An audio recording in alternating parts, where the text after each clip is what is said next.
Welcome to Skeptical Scott and Friends, the heathen, there and back again. If you ever had to release old beliefs and Control-Alt-Delete to reboot, then guess what? You're going to love today's episode. Please join us as we drop the supernatural, embrace the rational, and believe in as many true things as possible. I'm excited to bring this episode to you. It's a pivotal moment, finding a friend in Dave Warnock. His story is compelling. After walking away from church leadership and Christianity after 35 years or so, he later received an ALS diagnosis. I don't want to say more of his story. I'll let him do that. Seasons 1 and 2 of Skeptical Scott and Friends gave you the mile markers in my personal questimony. Those times growing up where I wondered why so many seemed to be religious and I didn't quite get it, followed by a serious decade-long try of believing in Christianity. Season 3, I guess you can call this a reboot for me personally. Producing podcast episodes the past several years and the interviews that go with that have introduced me to many types of people. It has helped me find some real friends, whatever you call them, skeptics, freethinkers, agnostics, atheists, the nuns. And the more open I became with my beliefs, the more I was able to authentically connect with others. So today's episode marks the moment of expanding that circle. I asked Dave Warnock back in 2020 if he'd consider being on my first podcast called Rechoice. He was on again in 2023, and so what you're about to hear are selections from those shows, which will give you a good taste of the content. You can find each original episode in full in our show notes. Let's start in 2020 and our first time speaking with each other. LOL. Laugh out loud? Live out loud? Or is it DOL? Dying out loud? Well, today we get Dave out loud. Word of warning, this is an uncensored episode. Because you know what? Dave lives pretty unfiltered, I'm guessing, these days. So please welcome to our show, Mr. Dave Warnock. Hello, Dave. Hey, Joe. Thanks for joining me on a Saturday. You bet, man. One thing we do around here is we play a game. So okay. I have 3 questions for you, and they all, a lot of times, are kind of random. But these 3 definitely tie to your story. You're going to know the answers, I'm pretty darn sure. So here we go. Question number 1. What is your preference? A, Dominicans. B, Nicaraguans. C, Montecristos. D for Davidoffs. Or E for CAOs. Oh, man. Either you've done some good research or you know your cigars. I'm impressed. I have a box of CAOs sitting on the desk across from me right now.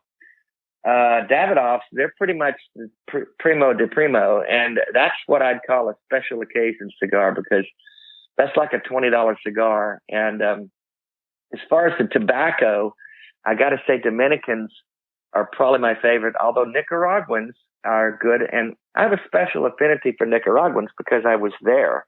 Yeah. I visited Nicaragua with some friends back in 2016, and I actually got to roll my own cigar there, which was a special treat. And then just to keep on this, the CAOs must be my favorite because I also have a connection with that company. A very good friend of mine and his wife, she is from the family that started that company. Her dad's name is Chano Osgener, and that's where you get the initial CAO. And he started that company back a long time ago, and it got featured on the show The Sopranos, and it became a top brand in the world. And so I've got a special affinity for CAO. So I'm going to go with CAO. All right, CAOs. And, I'm actually kind of surprised answer, sorry. No, that was great. I actually love hearing every little bit about that, actually.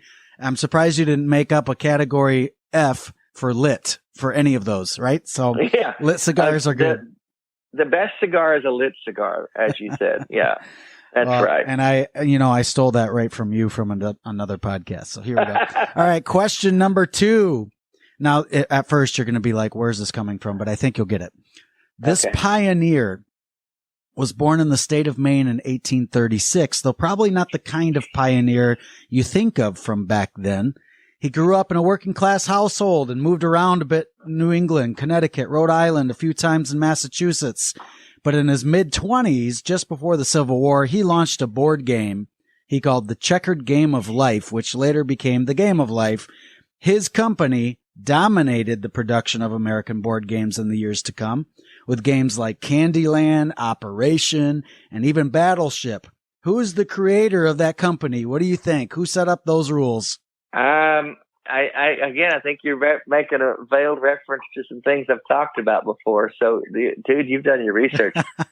Milton Bradley, I would say. Milton Bradley. You got the answer correct. Nice job. It's now more likely known as Hasbro. I think Milton Bradley's a subsidiary of that company. So, why? Hey, in short, why do you think I just asked that question? Well, I think in some of my talks and podcasts, I've made reference to the idea that in answer to Christians' response to why there's evil in the world, because we look around and we see a world that's chaotic and random evil things happen to innocent people, and the Christians' default on that is, and used to be mine, is that, well, this is how it was created at the beginning, free will, and God gave man free will, and Adam and Eve sinned, and then we have the whole ongoing sin through their failure. The fall of man is a great phrase that's used. So that's why we have this. And my response to that is, who made the rules? God was the one that supposedly created this game, and he's Milton Bradley, and he could have made it any way he wanted, and yet he chose to make it in such a way that innocent people suffer because God wanted to create a board game with a certain set of rules that we have to adhere to. And it's nonsense when you break it down that way, in my opinion. The instruction manual is a lot longer than anything you're going to find in a board game, too. There's so many layers, right? Oh, absolutely. And you have to, once you start peeling away the layers, it makes less and less sense. All right. Thank you. We may dig in even more later, but let's finish with question 3. Probably going to be your favorite question. All right. CTFD stands for A, career transitions for dancers. B, computational theoretical fluid dynamics. C, calm the freak down. Or D, well, you know what? I'll let you say it. What's choice D? Carpe the fucking Diem. There we go. And, that's fun. I knew you were going to have fun with that. And that brings us right to really the topic. So what does this quote mean to you? The elevator's out there to your left. You can get dressed now. Yeah, the very poor people skills that many neurologists have. That was my instruction after the neurologist told me I had ALS. Dave Warnock, What is your re-choice word? Reboot. All right. And in short, why did that word jump out at you? It's obviously what people think of when their computer's not working or when something needs to start over. You reboot everything and it kind of gives you a fresh, clean slate, a fresh start. Everything else is wiped clean and you've got a blank slate. And that's how I feel that I've done, not only with the ALS diagnosis, but prior to that, a couple of times as I went through some massive changes in my life. Primarily the biggest reboot, even bigger than ALS, I would say, is because ALS is something that happened to me that just, it's not something I had to make a choice about. I had to make a choice how I responded to it. But it's something that just came upon me without any warning and unpredictably. And it's such a random disease. It just hits random people with no rhyme or reason. My choice to reboot from Christianity to atheism and let go of a lifetime of an evangelical worldview and mindset was more of a choice. It was more of a putting aside something and picking up something else. And so that was a very severe rebooting of my life. When you say your life, I mean, we're talking the 30 plus years at least, right? 36, 37 years. everything I'd known as an adult. I got saved, to use the vernacular, as an 18-year-old, a few years out of high school. And my evangelical worldview dominated my thinking through my early adult years and marriage and raising a family and being on staff at churches as a pastor. And it just, dominated every facet of my life. I was not one of those part-time Christians, church members who go and, do your thing on Sunday morning, and then the rest of the week you're just kind of a regular Joe. I wasn't that. It was an all-in dominating kind of life. Right. So to set that aside and admit that that's the issue, you have to admit that you're wrong about something that you were 100% convinced of. And that takes, I'll just say it takes a lot of courage to come to the conclusion that, wow, all those years I was wrong. I just have to admit that I missed it. I missed that, and I missed it all along the way. An easier path might be, because I'm in my mid-50s by then, and an easier path might be to say, well, you know what, it's water under the bridge. Just ride this thing out, just make the best of it, ride it out. Don't make any waves. Just kind of fade into the background. And that just wasn't a choice for me, because that just felt like it was not a genuine way to live. It wasn't a genuine response to the conclusions I was coming to. So my only choice, to be honest with myself, was to say, no, I was wrong. I'm just going to now say that I don't believe in a God that therefore makes me an atheist. It wasn't like I, went to the store and got an atheist badge to put on. Yeah. It's just that this is what I am now by default, because I don't accept the claim of a deity. And so by default, that makes me an atheist. I understand that you have a relationship with the Clergy Project. In fact, one of my friends, his name's Matt, he wanted you to take this opportunity to, because I imagine when you were rebooting that back then, it felt incredibly lonely when your identification with that group is also now gone. Can you tell us a little bit about that? Yeah, in fact, the Clergy Project was the first connection I had with other people who'd been through my experiences. I began to, because I really did not know a single person that I could talk to that had left their faith, and especially didn't know any clergy that I could talk to that had been through that. And I got online and started looking, searching for ex-Christians, ex-clergy, people, ministers who'd lost faith. I found a guy named Jerry DeWitt, talked with him once. I found a guy named Dan Barker, one of the founding members of the Clergy Project, and he's become a good friend of mine. And I connected with these people. I reached out and I said, hey, anybody out there? I need to talk to you. And so I got interviewed for the Clergy Project. They have a process of vetting you, basically. You have to answer some questions, and, it's a pretty carefully guarded group for good reason. And I got to know some of those people. I got involved with that group and eventually became a board member, and was very active in connecting with other clergy. One of my projects on that was every so often I'd go online and I would see who had logged in, and I would find out where they were. Mm-hmm. And if they were close to me, I reached out to them, because I value in-person connection. I have a need for that. I love connecting online, and I've got a lot of virtual friends around the world now, but meeting people in person and connecting and hugging necks and laughing together and crying together, to me, that's the essence of humanity. And so I would reach out to people that I found out were close, and I met several. Some of my closest friends now, and my first ex-Christian friends, I met through the Clergy Project, who lived in the Nashville, Tennessee area. That's where I was at the time. That's my hometown.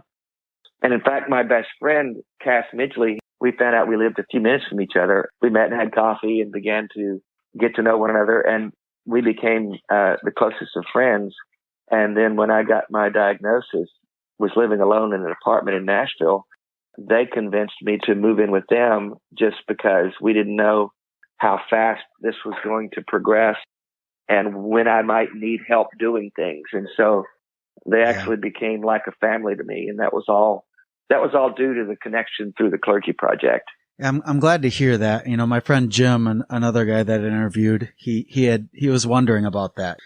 Many people use religion and their relationships as, I don't want to say, well, maybe coping mechanism for trauma, as the way Jim puts it, and that they believe that religious people, or many religious people believe that atheists lack that same sort of community.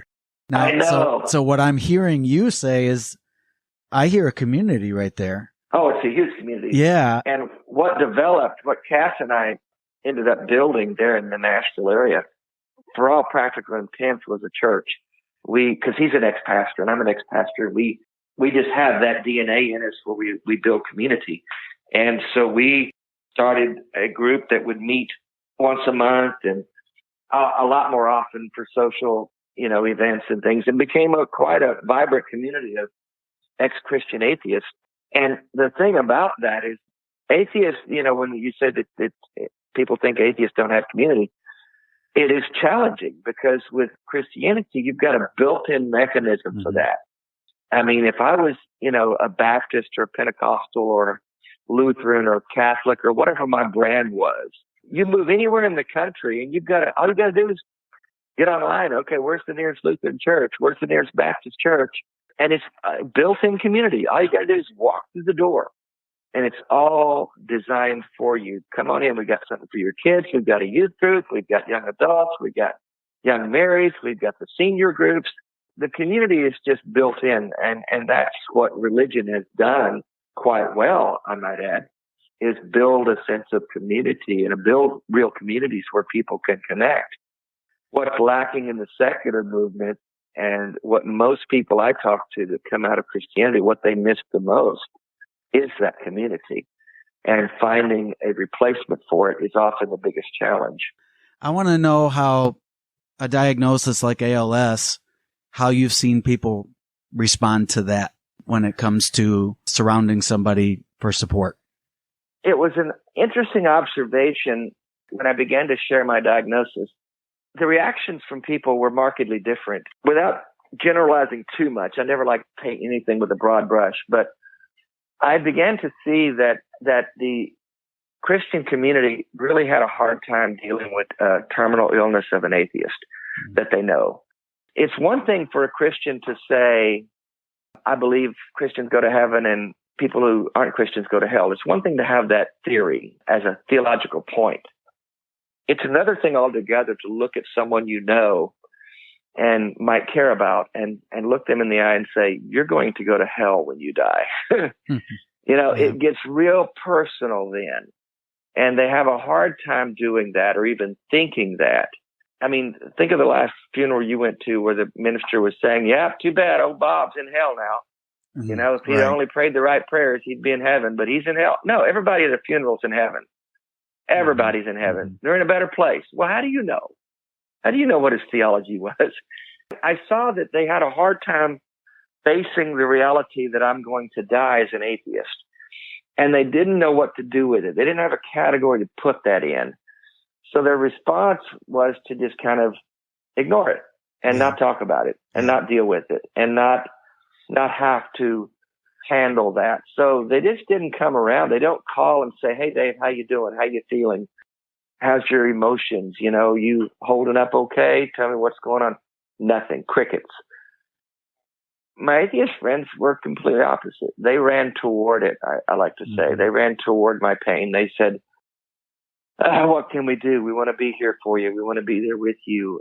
Even at the end, we're in this with you, and man, it sucks. And sometimes there aren't words to say. It's not like you can say magic words that make something better. But the reality is just being there is important. Just showing up. And I have found that sometimes when there are no words, it's just even better to say, you know what? I don't have any words, but I'm here. Well, and I think back to the black and white we were saying earlier. It's much more comforting to have answers. Oh yeah. What happens when you have to sit with somebody that you don't really have a good answer for? Exactly. And that's the lack of comfort right there of I I'm going to say I'll pray for you, but I'm going to go over here now. This observation that I've had is that Christians are more afraid of death than non-Christians are. Mm-hmm. And it seems odd to say that because their theology says that, well, when you die, you don't really die, you go to heaven. And so no big deal. You just step across the portal. But the reality is, I'm not sure how many of them really think that and in their core believe that. But the other thing is, when you treat it that way, then yeah, death itself is scary because they don't treat death as a real thing. You don't really die. If I'm just going to go to sleep and wake up in heaven, that's just like I went to sleep and woke up the next day. That's no big deal. We do that every night. Mm-hmm. But if death is really a thing that's final, then yeah, you're going to be afraid of it if your whole theology for years has taught you to dismiss it. Then when you've got to embrace it as a real thing, you don't have the mechanism to do that. I know you had the urgency that you want to create as many moments as possible. That's why you're planning these trips, right? I want to know, absolutely, what are a couple of your favorite moments you've had in the last couple of years? We've had some wonderful moments. The Dying Out Loud stuff has been real gratifying, and the traveling to speak at different places and meet people in person and go on shows and connect with people all over the world has been an unbelievable experience. We took a trip out west to the Grand Canyon. I'd never seen the Grand Canyon in all my years. And I thought, I've got to see this. And so we went out there and we actually spent a week out seeing various national parks, Zion National Park and Bryce Canyon and all out west. Incredible, isn't it?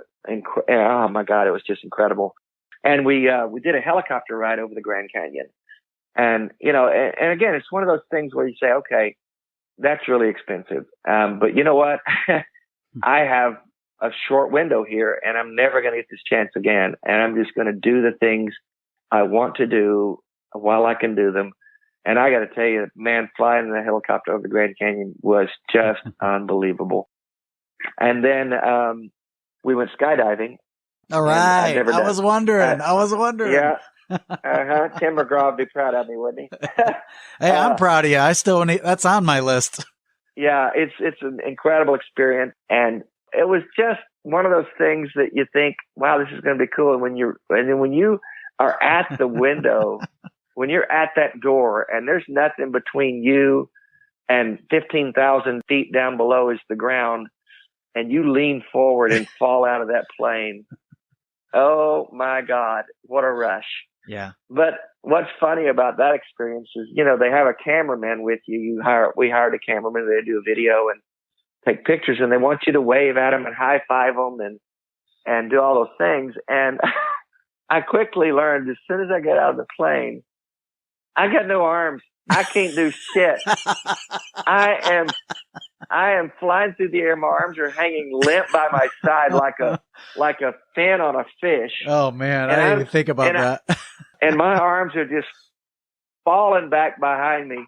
And I've tried with everything in me to get them up and everybody's looking. And so once we opened the parachute, I told my tandem guy, I said, listen, here's the deal. Cause I didn't tell anybody beforehand. I wanted them, they might not let me jump, Once we're floating down, I said, fuck it, I can tell him anything now. What's he going to do? Take me back up? I said, listen, the reason I couldn't move my hands up is because I got ALS. I have Lou Gehrig's disease. My arms are just almost useless, and I couldn't move them. And he said, oh my God, dude, I'm so sorry. And he said, I had a friend who died of that, actually. Oh, wow. Yeah. And it was it was a very moving moment. And he said, I'm going to give you the ride of your life. Hmm. And we took extra time, and he let me steer. He said, can you pull these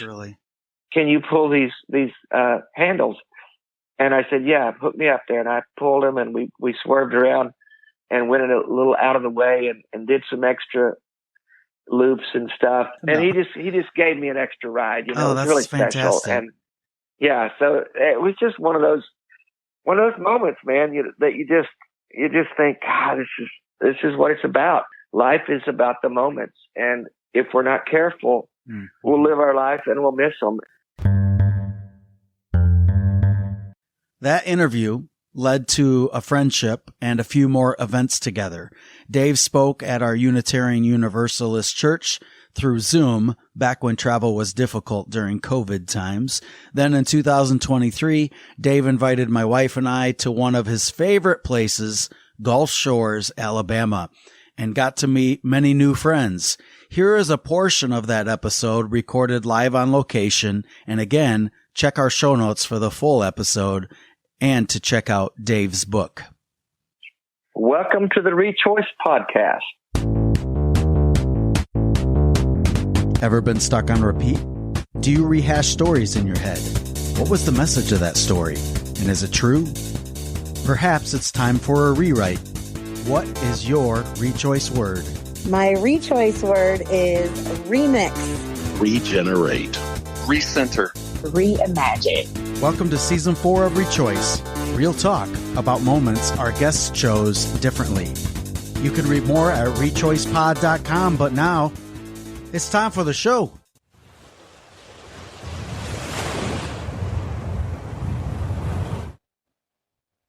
Today's episode, Reaffirm, is very special. It's the third last annual DOL Beach Week. We're on the Gulf Coast in Alabama, celebrating Mr. Dave Warnock. I first heard of Dave when he was diagnosed with amyotrophic lateral sclerosis, ALS, 4 years ago. The average lifespan after the onset of first symptoms, it's only 3 to 5 years, and there's no treatment. There is no cure. You can hear when Dave and I first met on the Rechoice podcast back in Season 2. Check the show notes. This episode was called Reboot. That show centered on Dave leaving the Christian faith after 35 years as an evangelical minister. He talks about his participation with the Clergy Project and his first 2 years post-ALS diagnosis. You'll also see a link for when Dave later spoke at our Unitarian Universalist congregation, All Souls Community Church of West Michigan. But you know what? Today's episode, it's about dying out loud, both now and after Dave's life. Reaffirm means to validate or confirm. So throughout the interview with Dave, you'll hear from several others who chose to walk up to the second floor of the beach house, stop by a table that had a microphone, and simply hit record. They will reaffirm their special relationship that they have with Dave and Bevan and what this moment has meant to them. So please welcome to the show, Mr. Dave Warnock. So Dave, we're recording. Let's record. Fantastic. Dave, thanks for being back with us on the show. Yeah. It's been a couple years. Has it? It's been a couple years of friendship, but this is our first time face to face. Face to face, in person. I got to hug your neck. Yes, you did. I got to hug yours. Well, sort of. I can't get my arms up. Dave, where are we right now? We are in Gulf Shores, Alabama at the third last annual DOL beach trip. We are celebrating, aren't we? Yep. So what's the third annual last? What does that mean? In about a week, it'll be 4 years from my diagnosis of ALS. At the time, I didn't know how long I had. You know, it could be a year, 2 years, 3 years.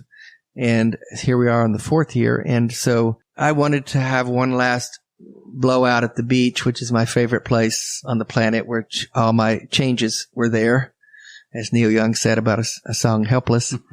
And it's a special place for me. And I wanted to have a bunch of my friends down to a big house on the beach and just have a big blowout for a week. And we did that February of 2020. Yeah. And then we skipped it in 21 because of COVID. And we did it last year, bigger and better. We had a bigger house, more people. And then this year, we're doing it even bigger. And instead of 1 week, we've had 2 weeks. And over the course of the 2 weeks in the house, off-site, a total of 72 people will have been here. So dang, it's huge. Well, and at this moment, everybody is downstairs eating dinner. We're talking from all over the place. Oh, from Maine, California, Washington, Texas, Pennsylvania, Ohio, Michigan, Minnesota. Yeah, all over the country. Yeah, it's amazing. And it's funny that everyone would come together and said, dying out loud. Yeah, that sounds fun. I want to give some time out so I can go die out loud. Yeah, so. yeah. My name is Alice Gretchen. I'm from Los Angeles. And I want Dave to know that watching him die out loud has impacted the way that I want to live out loud and not hide so much. I'm incredibly inspired by your bravery, your humor, your love, your grace, your chuckles, your empathy. You're one of the most empathetic people I've ever met. And I love that you can see the humanity and goodness in so many. Hi, this is Matt Delundy from Austin, Texas. I'm here at the third last annual beach trip because I missed the second last annual beach trip, and because I greatly admire the strength and courage of Dave Warnock and his process of dying out loud. I don't know that I would have those qualities in similar situations. When I missed last year, it was because I had had open heart surgery. I was in the hospital for 4 days, and 4 days in the hospital, 4 days on narcotics, 4 months recovering, and now over a year later, I'm doing about as well as could reasonably be expected. I was able to face the possibility of death without a moment's fear because my odds of recovery were incredibly high, and because I had done everything I could do and the rest was out of my hands. Dave faces death with just the outside possibility of stretching life out a little longer. He smiles, shares his thoughts, and helps countless others going through similar struggles. Every new day that Dave gets is a gift to him, and every day that he's still dying out loud is a gift to the rest of us. Since last time we talked, you were writing a book. Mm-hmm. And what's that status right now? Well, I released the book a little over a year ago, February of last year, and it's out on Amazon in paperback, hardback, ebook, and audiobook. And that is called Childish Things. So check the show notes for that. Dave, I loved it. Did you? Number one, I love that you read the audiobook, and I'm sure that was a treat. What did you learn by reading your whole book? You can't do it when a jet plane's flying overhead. No. Or when a dog's barking in the neighborhood. A lot of starts and stops. No, I felt like it was important for me to read my memoir in my own voice. Yeah. That it had more authenticity to it. You know, I thought it was a real good cultural book too. It really placed you in the time period of the 70s and 80s. Yeah, and, I've had people tell me that. It was kind of a walk through history of the last 4 decades. Just different things mentioned like the Vietnam War and 9/11 and Y2K and things that, were earmarks in history. My name is Mike Sass from Minneapolis, Minnesota, a frozen hellscape that is about to get 20 inches of snow dropped on it, which is total bullshit. And how do I know Dave? So I reached out to Dave about 6 months ago. We do a little organization in Minneapolis that is all about just trying to get cool people to come hang out with us. Which in hindsight sounds a little bit creepy, a little bit weird, especially when one of these people gets an email from me asking them to come to my house and just hang out. Dave was naturally skeptical, but thankfully we had Seth Andrews over just a couple of months prior. Dave called Seth and said, "What's the deal with these guys?" And Seth's like, "They're fine. It's literally a house party." Dave goes, "It's not some sort of weird sex cult, is it?" Seth said, "If it was, I wouldn't tell you." But he came and Dave hung out with us. We had an absolute blast getting to meet him. He invited us down to the beach. Sawyer and I said it would be absolutely stupid of us to not take him up on this opportunity and come down and hang out and meet some really, really cool people. So really want to let Dave know, first and foremost, thank you. We've made such great connections here, not just with him and Bevan, but all these other people that we've met. So many fantastic people here at the beach house. Dave, thanks for being an absolutely fantastic human. You've touched a lot of people, and I think the number of people that are here at this beach house having a lot of fun is an amazing testament to that. It's my life. It's memoir. The title is a play on a scripture in 1 Corinthians. When I was a child, I spoke like a child. I thought like a child. I understood like a child. But when I became a man, I put away childish things. I know some Christians would find that offensive, but too bad. It's my story. If you don't like it, write your own story. But to me, letting go of faith and stepping into reason and logic and out of fairy tales and old books written about mythological figures and living in the real world. It took me 3.5 decades to open my eyes to that. But once I did, it felt like I was putting away childish things and living as an adult. That also meant, of course, with the onset of ALS and that diagnosis, I know that that's detailed in the book as well. Mm-hmm. One of the things we discussed last time was making moments happen. I think we talked about skydiving last time.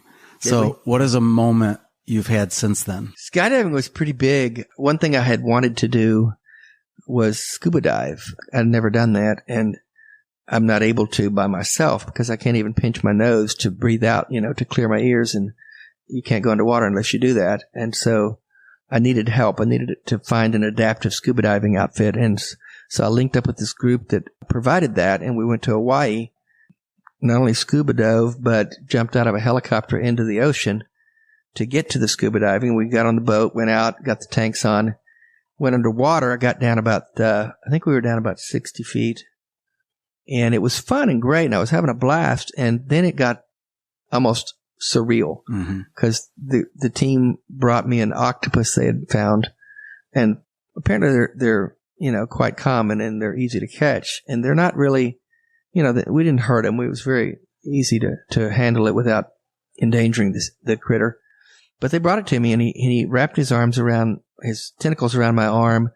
I just played with that octopus for 15 minutes in the wild, not in some petting zoo, but in its own natural environment. And it was just a beautiful moment, one that I'll cherish. Bevan was with me, and so we've got pictures and video of that event, and something that when I'm gone, she'll have that moment to look back on and cherish the rest of her days. It was pretty spectacular. There's something about water too, water and I've been able to really see this all week, limited mobility at this point, but underwater, was it a little different? Yeah, I could raise them. I can't raise my arms now because of the ALS in my muscles there. But yeah, underwater, you're kind of weightless, and it's a different world that you're in. It was nice. Hey, Charles and Lisa Parrish at Beach Week 2023. I met Dave on his balcony in Nashville. My first impression of Dave was walking into his living room, seeing a pillow on his couch that said Carpe, the Fuckin Diem, and that set the stage. He's my cigar buddy since. This is our third Beach Week. I've been on several of our kind of cabin retreats as well through the Everyone's Agnostic group. Went on a cruise with Dave. Lots of experiences. I think of things I've already told Dave before is, having my father navigate hospice last year. His motto of capturing the moments was very resonant with me as I was walking with my evangelical father through that period. And a lot of my energies went to trying to capture as many moments and creating as many moments as I could. And each time it happened, it was an inspiration with Dave in mind. There was one moment with my dad, just he and I, where he was really coming to grips with his hospice care, where we thought he was dying. He ended up coming through, but where he was really coming to grips with it. And there was a comment that Dave made a couple years ago where he was saying something along the lines of knowing that you're going to die is like being at a party that you have to leave early, and knowing you can enjoy your time at the party, but knowing that you have to leave early and the party goes on is one of the harder things. And I remember saying that to my dad, not knowing how he would connect with that analogy, and he just shook his head in full agreement. It definitely resonated with him. Lots of stories to share of the influence that Dave has had on my life and how I've been able to hopefully extend some of those insights to those I love. And I love Dave. Wow, that's that's a lot to follow. This is Lisa. I come to Beach Week because we love Dave, and we love the people here, and we love the relationships we develop here, and we look forward to the moments that are created with the friendships that we've developed here, or with this community and with the people that Dave knows. We feel fortunate that we get to build on those relationships each time we get together, and everybody kind of gets to pick up from where they left off and build a deeper, longer friendship. And I think I'm grateful for the lesson of Dave of capturing the moments. We want to capture all the moments we can. So we try to say a lot of yeses. All right. So what are some of the things you've seen people doing here this week? At the house. A lot of laughing. Oh, yeah. We just had a little gathering and talent show. A little talent show. One of the friends from Maine did a stand-up routine, and then another friend from Texas did a magic show, and it just blew the crowd away. It was a lot of fun and laughing. And just one thing I've really enjoyed is watching people come together that never had met before and never would have met in any other circumstance other than joining Bevan and I here at this house. And to me, that's a special time to see people come together and become friends and share stories. And most of the people here, with a few exceptions, are people who have stepped out of faith like me. These are the people I've gotten to know around the country. Sometimes we'll be at a speaking engagement, recently in Cincinnati and another one in Minneapolis. And we got to know people there and decided, you know what, we should invite them to the beach house, and they would fit in well.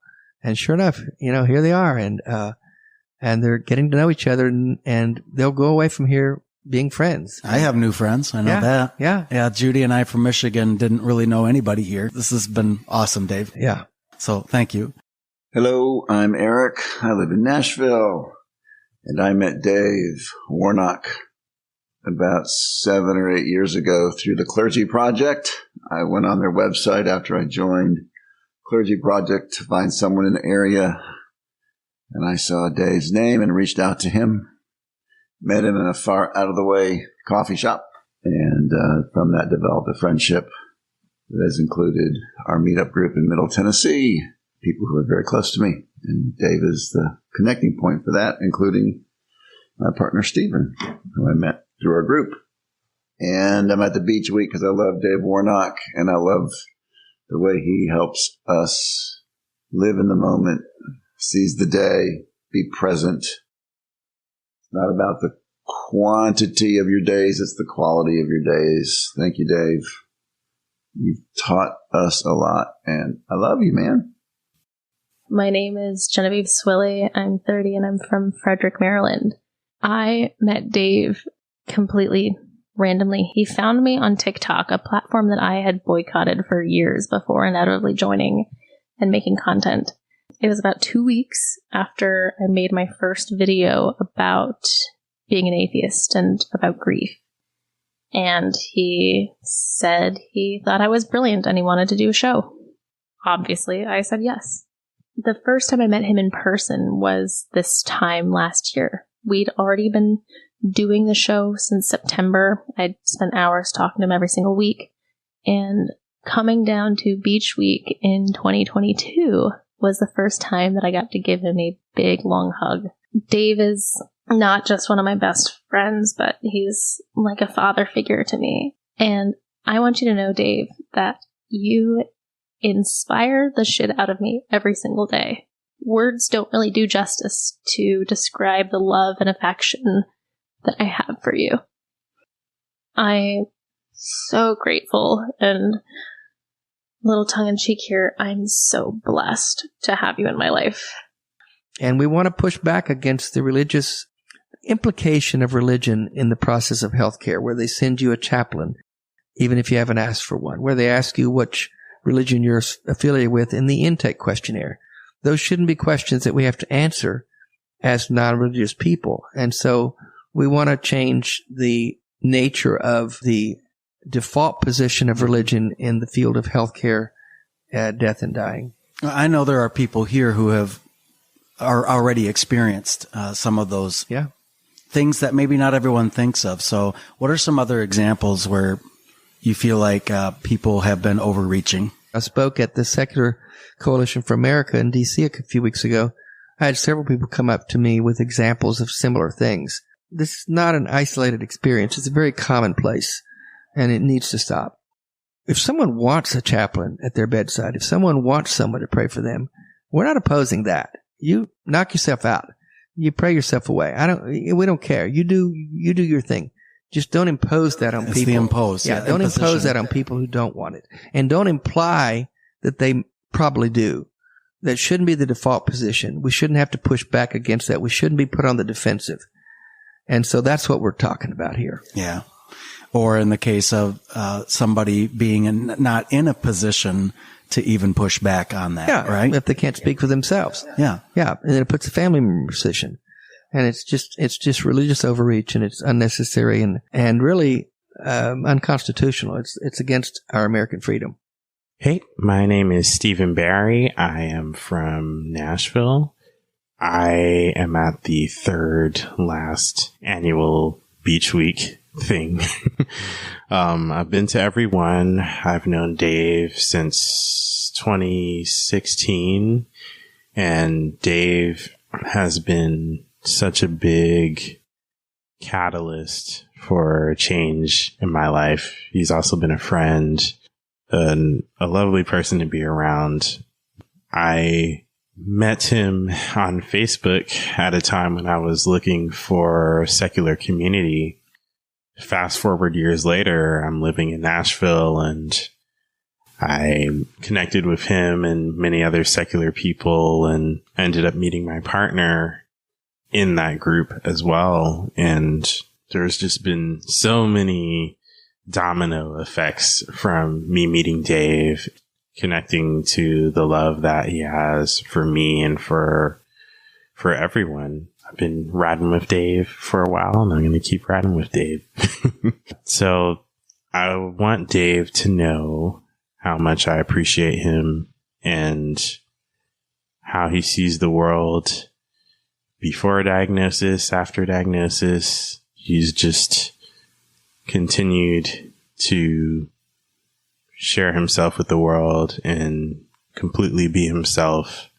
Just embody a representation of what it means to be a human. Just one big ball of love. Hey, anything else you want to say about either Dying Out Loud or just what we've been doing this week? Man, this week's just getting started. I know you got to leave. But Dang it. I got to leave early, but so Dave, I love you, man. Love you too, buddy. Thank you. You bet. From Grand Rapids, Michigan.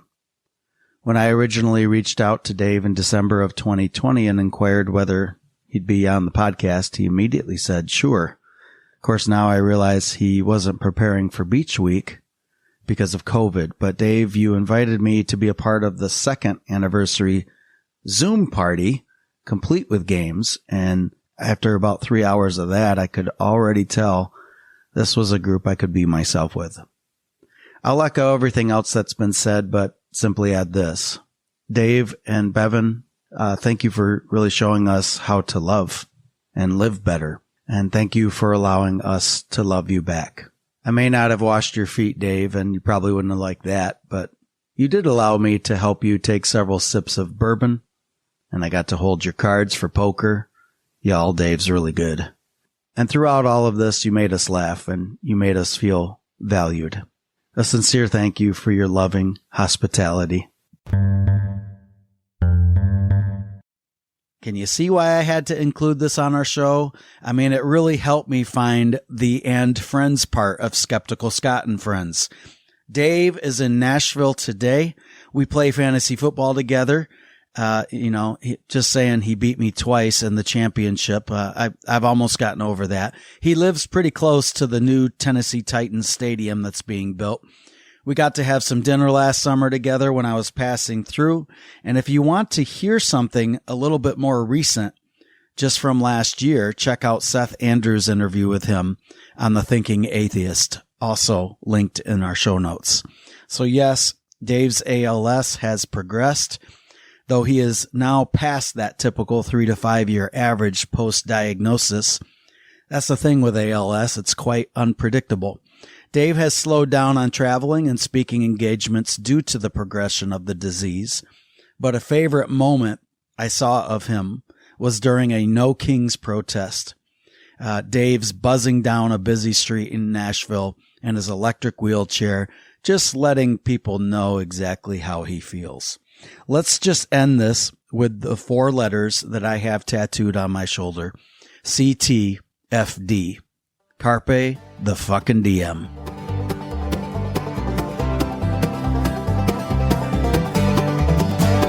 Thanks for listening to Skeptical Scott and Friends. Find all of our episodes and social media channels at skepticalscott.com. You can support the show at buymeacoffee.com/skepticalscott. Thank you for the virtual high five. Drop the supernatural, embrace the rational, believe in as many true things as possible. See you at least every first and third Friday. May skeptical thoughts be with you. Cheers.